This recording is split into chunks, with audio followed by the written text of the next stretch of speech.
Bharat transshipment বাতিল করায় আকাশপথে পণ্য পরিবহন সক্ষমতা বাড়াতে চাচ্ছে বাংলাদেশ।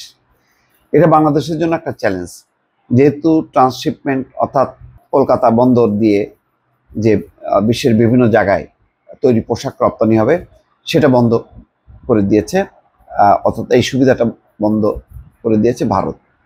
এখন বিকল্প হচ্ছে নিজস্ব পথের যেই সীমাবদ্ধতা সেটা কাটানো এবং সেটা শক্তিশালী করা, যাতে আকাশপথে বাংলাদেশ থেকেই রপ্তানি করা যায়। এটা বাংলাদেশের জন্য যেমন চ্যালেঞ্জ, তেমনি এইটা ছাড়া আর কোনো বিকল্পও নেই। সুতরাং ভারতকে এখন বোঝানো দরকার, বাংলাদেশের সেই সক্ষমতা বাড়িয়ে সেই চ্যালেঞ্জটা গ্রহণ করে যে না, ইচ্ছা করলে বাংলাদেশ সেই সক্ষমতা বাড়াতে পারে। মানে বাংলাদেশকে বেকায়দায় ফেলার যে আয়োজন ছিল ভারতের, সেটি বাংলাদেশ মোকাবেলা করতে পেরেছে।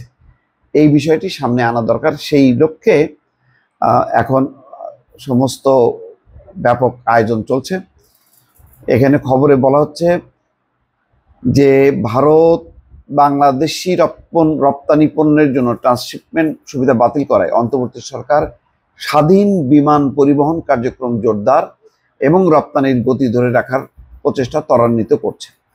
বেসামরিক বিমান চলাচল কর্তৃপক্ষ সিলেটের ওসমানী আন্তর্জাতিক বিমানবন্দর থেকে নির্ধারিত কার্গো ফ্লাইট চালুর উদ্যোগ নিয়েছে এবং ঢাকার হযরত শাহজালাল আন্তর্জাতিক বিমান বন্দরে জনবল বৃদ্ধি সহ কার্গো সক্ষমতা সম্প্রসারণের পরিকল্পনা জোরদার করেছে। তার মানে সিলেট এবং হযরত শাহজালাল যে আন্তর্জাতিক বিমানবন্দর, সেটার সক্ষমতা বৃদ্ধি করা হচ্ছে, যাতে এখান থেকে কার্গো ফ্লাইট যেতে পারে বাংলাদেশের তৈরি পোশাক সহ অন্যান্য পণ্য নিয়ে। ভারতের central board of indirect customs and taxes and customs 8 April বাংলাদেশের রপ্তানি পণ্যকে ভারতীয় স্থল বন্দর ব্যবহার করে আন্তর্জাতিক বিমানবন্দর ও সমুদ্র বন্দরগুলোতে ট্রানজিটের অনুমতি দেওয়ার বিধান প্রত্যাহার করে। বেসামরিক বিমান চলাচলের যেই chairman air vice marshal Mohammad Manjur Kabir বলছেন যে অক্টোবরে তৃতীয় টার্মিনাল পুরোপুরি চালু না হওয়া পর্যন্ত শাহজালাল বিমানবন্দরে অতিরিক্ত কর্মী নিয়োগ করা হবে। আমরা শাহজালাল বিমানবন্দরে কার্গো ক্লিয়ারেন্স ত্বরান্বিত করছি। সিলেট বিমানবন্দরে 27 এপ্রিল থেকে কার্গো কার্যক্রম শুরু হবে এবং আমরা চট্টগ্রাম বিমানবন্দরের জন্য দ্রুত পরিকল্পনা করছি। চট্টগ্রাম, সিলেট এবং ঢাকা কার্গো ফ্লাইট বাড়াতে টার্কিশ এয়ারলাইন্স সহ বিদেশি বিমান সংস্থাগুলোর সঙ্গে আলোচনা চলছে।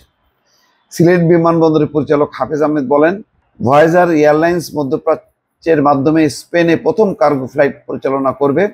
সেখানে 60 টন পোশাক পরিবহন করা হবে। তিনি আরো বলেন, 2022 সালে ছাড়পত্র পাওয়ার পর এখন পর্যন্ত কার্গো কার্যক্রম শুরু হয়নি।